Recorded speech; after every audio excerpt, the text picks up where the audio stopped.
ఓం మహాగణాధిపతయే నమః. ఓం గురుభ్యో నమః. ఓం శ్రీమాత్రే నమః. పరమేశ్వర స్వరూపమైనటువంటి జ్యోతిష, వాస్తు మరియు ఇతర అనేకమైనటువంటి శాస్త్రములను మనకు అందించినటువంటి మహర్షులకి నమస్కారం. హయగ్రీవ హయగ్రీవ హయగ్రీవేతి యో వదేత్ తస్య నిస్సరతే వాణి జహ్నుగన్యా ప్రవాహవత్. అరుణాం కరుణాతరంగితాక్షీం ధృతపాశాంకుశపుష్పబాణచాపాం అనిమాదిభిరావృతాం మయూకైః అహమిత్యేవ విభావయే భవానీం. శ్రీమాత్రే నమః. ప్రేక్షకులకి ఆ లలితాంబిక అమ్మవారి యొక్క అనుగ్రహం పరిపూర్ణంగా కలగాలని మనస్ఫూర్తి కోరుకుంటూ మనం ఈరోజు చెప్పుకోబెట్టిన టాపిక్లో ఒక్కొక్క గ్రహం గురించి చెప్పుకుంటూ ఉన్నాం. ఈరోజు శని భగవానుడి గురించి అసలు ప్రతి ఒక్కరి జాతక చక్రంలో అది ఉన్నటువంటి స్థితిని బట్టి ఎటువంటి ఫలితాలు జరుగుతాయి. చాలామంది ఏంటంటే భయపడుతూ ఉంటారు అమ్మో అని. కానీ జ్యోతిష్ శాస్త్రంలో మందుడు అని చెప్పడం జరిగింది, అంటే లేట్ అవ్వడానికి కొన్ని ఆటంకాలకు కారకుడు అని చెప్పడం జరిగింది. కానీ కర్మకారకుడు ఆయనే, ఆయుష్కారకుడు ఆయనే, మనకి ఏదైనా ఒక ఫలితం అందించాలంటే కూడా ఆయన అనేటువంటి చెప్పడం జరిగింది. కాబట్టి ఈ యొక్క విషయాలు చెప్తుంది నేనైనప్పటికీ కూడా చెప్పిస్తుంది సాక్షాత్ లలిత అమ్మవారిగా భావిస్తూ ఒక్కొక్క లగ్నం గురించి లేదా లగ్నం తెలియని వారి రాశి గురించి తెలుసుకుందాం. సింహలగ్నము, సింహరాశి. సింహలగ్నానికి కనుక చూసుకున్నట్లయితే శని భగవానుడు లగ్నంలో ఉన్నట్లయితే పర్టికులర్గా ఈ లగ్నానికి కూడా శని భగవానుడు పాప అవుతాడు. కాబట్టి కొంచెం జీవిత భాగస్వామికి మీకు కొంత ఘర్షణ యోగం కలుగుతూ ఉంటుంది. అంటే జీవిత భాగస్వామి చెప్పినట్టు మీరు వినాలని కొంచెం వాళ్ళ ఒత్తిడి ఉంటుంది. అయితే ఎప్పుడు శని పూర్తిగా పాడైతే, శని బాగుంటే కొంచెం తక్కువగా ఉంటుంది, బట్ ఒత్తిడి మాత్రం ఉంటూ ఉంటుంది. అదేవిధంగా ఇక్కడ షష్టమాధిపతి కూడా అవుతాడు, గుర్తుపెట్టుకోండి. అయినప్పుడు లగ్నంలో ఉన్నప్పుడు మాత్రం ఇది కొంత యోగాన్ని కూడా ఇస్తుంది. కాకపోతే ఇది ఎప్పుడు ఇస్తుంది యోగాన్ని అన్నప్పుడు రీసెర్చ్ రిలేటెడ్ సంబంధించిన చేసేటువంటి వారికి. కాకపోతే కొంచెం డైలీ లైఫ్లో కొంచెం స్ట్రెస్ ఉంటుంది లగ్నంలో శని ఉన్నందుకు, షష్టమాధిపతి లగ్నంలో ఉన్నప్పుడు.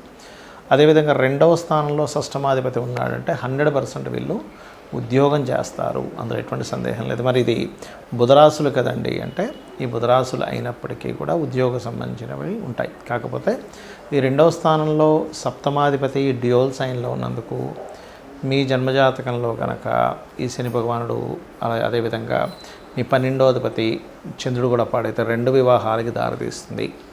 ఇక 3లో ఉచ్చస్థానంలో శని భగవానుడు ఉన్నప్పుడు మాత్రం మీకు కలిగేటువంటి ఫలితాల్లో పర్టికులర్గా వ్యాపారాల్లోకి వెళ్ళడం అనేటువంటి స్పష్టంగా చూపిస్తుంది. మరియు కాకపోతే కొంచెం తండ్రితో శత్రుత్వాలు ఇస్తాడు ఇక్కడ కొద్దిగా. ఎందుకు అంటే అక్కడ ఉండేటువంటి శని తండ్రి స్థానాన్ని చూస్తాడు. ఉచ్చస్థితిలో ఉన్నప్పుడు చూసినప్పటికీ కూడా అది కొంచెం ఈ యొక్క పంచమ స్థానాన్ని మరియు భాగ్యస్థానాన్ని చూస్తున్నందుకు ఈ తండ్రి కొడుకుల మధ్యన ఉండేటువంటి చిన్న డిస్టర్బెన్సెస్ ఎక్కువ అవుతూ ఉంటాయి. అలాగే అయితే ఇక్కడ ఏంటంటే తల్లిదండ్రులకు కారకుడు, ఈ లగ్నానికి కూడా కుజుడు రాజయోగ కారకుడు అవుతాడు. కాబట్టి కుజుడు స్థితి బాగుంటే మళ్ళీ ఎక్కువ ఇబ్బంది ఉండదు, గుర్తుపెట్టుకోండి. అదే శని భగవానుడు కనుక 4వ స్థానంలో కనుక ఉన్నట్లయితే మీరు ఏదైనా ప్రాపర్టీస్ తీసుకునేటప్పుడు లిటిగేషన్ ప్రాపర్టీస్ ఏమైనా తీసుకుంటున్నారా అనేటువంటిది కాస్త చూసుకోవాలి. కాకపోతే ఇక్కడ 4లో ఉన్నప్పుడు మీ యొక్క జీవిత భాగస్వామి కూడా ఉద్యోగం చేస్తుంది, అందులో ఎటువంటి సందేహం లేదు. మరి ఇదే శని భగవానుడు కనుక 5వ స్థానంలో ఉన్నట్లయితే కాస్త సంతాన సంబంధించిన విషయంలో కొంచెం స్ట్రెస్ అది ఉంటుంది. కాకపోతే ఇక్కడ ఈ రాజ్యాన్ని ఇచ్చేటువంటి శుక్రుడు కనుక బాగుంటే అప్పుడు ఇబ్బంది అనేటువంటిది ఉండదు, గుర్తుపెట్టుకోండి. ఇక 6వ అధిపతి 6లో ఉన్నప్పుడు పర్టికులర్గా ఏంటంటే ఇది కొద్దిగా 6th లార్డ్ 6th ఒక రకంగా రాజయోగమే, అందులో ఎటువంటి సందేహం లేదు. కానీ ఈ రాజయోగం కలిగేటప్పుడు రాజ్యగ్రహమైనటువంటి శుక్రుడు బాగుంటేనే రాజయోగం అనేటువంటిది కలుగుతుంది. మరియు ఈ 6వ అధిపతి 6లో ఉన్నప్పుడు సర్వసాధారణంగా ఏంటంటే ఇష్టపడి వివాహం చేసుకోవాలి బంధువర్గంలో వారిని అనేటువంటిది మీ కోరిక, అది కొంత నెరవేరడానికి కొంత స్ట్రెస్ అనేటువంటిది చూస్తారు మీరు. అష్టమంలో గనక శని ఉన్నట్లయితే సింహలగ్నానికి ఒక రకంగా విపరీత రాజయోగం. కాకపోతే ఉద్యోగ సంబంధించిన విషయాలు, అందులో ముఖ్యంగా కళారంగ సంబంధించిన ఉద్యోగాల్లో రాణించడం జరుగుతుంది. భాగ్యంలో కనుక ఉన్నట్లయితే కాస్త తండ్రితో శత్రుత్వాలు పెరుగుతాయి. కాకపోతే ఇక్కడ కాస్త కొన్ని ప్రయత్నాలు మొండిగా ఎలాగో సాధించాలని చేసి సాధిస్తారు. దశమంలో కనుక శని భగవానుడు ఉన్నట్లయితే పర్టికులర్గా ఇది కూడా కొంతవరకు జీవిత భాగస్వామి ఉద్యోగం చేయించడము, జీవిత భాగస్వామి మూలంగా ఏదైనా ప్రాపర్టీస్ కలిసి రావడము, ఇటువంటివి జరుగుతాయి. కాకపోతే ఇక్కడ ఈ యొక్క సింహలగ్నానికి దశమ శని పర్టికులర్గా ఉద్యోగం స్టాండర్డ్గా ఉద్యోగంలో ఉండిపోవడానికి ఎక్కువగా ఇస్తూ ఉంటాడు.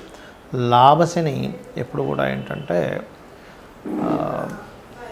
గమనించుకున్నట్లయితే ఇక్కడ కొంచెం ఏదైనా ప్రాపర్టీస్ తీసుకునేటప్పుడు చాలా జాగ్రత్తగా ఉండాలి లాభంలో శని ఉన్నప్పుడు, ఎందుకంటే అది కొంచెం ప్రాపర్టీస్ మీద ఎఫెక్ట్ చూపిస్తూ ఉంటుంది.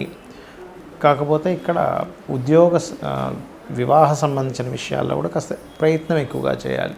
కాకపోతే వివాహాలకు కారకుడైనటువంటి శుక్రుడు కనుక బాగుంటే ఇబ్బంది ఉండదు. వ్యయంలో శని ఉన్నప్పుడు మాత్రం గుర్తుపెట్టుకోండి, ఇది కొంచెం ఇష్టపడిన వారిని వివాహం చేసుకోవడానికి లేదా ఏదైనా ఒక జర్నీలో పరిచయమైన వాళ్ళని వివాహం చేసుకోవడానికి యోగిస్తుంది. అదేవిధంగా ఇక్కడ గమనించుకున్నట్లయితే ఇక్కడ కూడా కొంతవరకు ఈ సిబ్లింగ్ వరుస వాళ్ళతో శత్రుత్వాలు పెరుగుతూ ఉంటాయి. అయితే ఇక్కడ శుక్రుడు కనుక పాడైతే స్త్రీ శాపం కూడా ఏర్పడుతుంది. కాబట్టి మీరు ఇబ్బంది కలగకుండా ఉండాలంటే దత్తాత్రేయుడి యొక్క ఆరాధన చేయండి, అనే విధాలు బాగుంటుంది. శనికి సంబంధించినటువంటి విషయాల్లో ముఖ్యంగా చాలామంది భయపడుతున్నటువంటి అంశము, కంగారు పడుతున్నటువంటి అంశము, ఏలిన నాటి శని వస్తుంటుంది కదా, అర్ధాష్టమ శని వస్తుంది, అష్టమ శని వస్తుంది, శని మహర్దశ జరుగుతూ ఉంటుంది, ఏమిటి అని అడుగుతూ ఉంటారు. ఇక్కడ నేను చెప్పేది ఒకటే గుర్తుపెట్టుకోండి, శని ఈజ్ ఈక్వల్ టు కర్మ. అంటే కొత్తగా ఏమీ శని భగవానుడు మీ మీద పగబట్టడం కానీ ఆయన ఏదో మీతో ఇట్లాగే బిహేవ్ చేయాలని కానీ ఏమీ ఉండదు, గుర్తుపెట్టుకోండి. కేవలం మీరు చేసుకున్నటువంటి కర్మ రిజల్ట్ అంతే ఆయన ఇచ్చేది.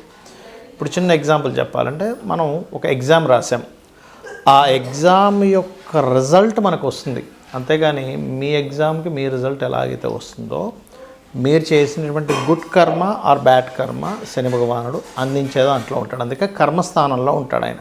అంటే న్యాచురల్ 10th హౌస్ ఈజ్ కర్మ, న్యాచురల్ 11th హౌస్ కర్మ నుంచి వచ్చేటువంటి గుడ్ బెనిఫిట్స్.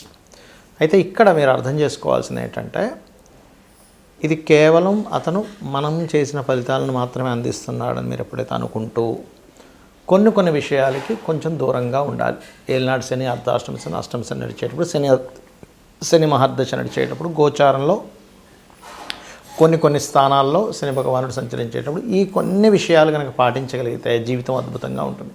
ఏమిటవి అంటే మధ్యాహ్నం పూట యువకులు ప్రత్యేకంగా చిన్నపిల్లలకి లేకపోతే స్త్రీలకి వృద్ధులకి కాదు, ఇది మంచి ఏజ్లో ఉండి అంటే దాదాపుగా ఒక 15 ఇయర్స్ నుంచి ఆల్మోస్ట్ ఒక 50 ఇయర్స్ మధ్యలో, 15 to 15 నుంచి 50 సంవత్సరాల మధ్యలో, 50-60 దాటిందంటే అక్కడ కొంచెం వృద్ధులు అవుతూ ఉంటారు. 60 ఇయర్స్ దాటిందంటే వారు మాత్రం ఎట్టి పరిస్థితుల్లో మధ్యాహ్నం పూట నిద్రపోకండి.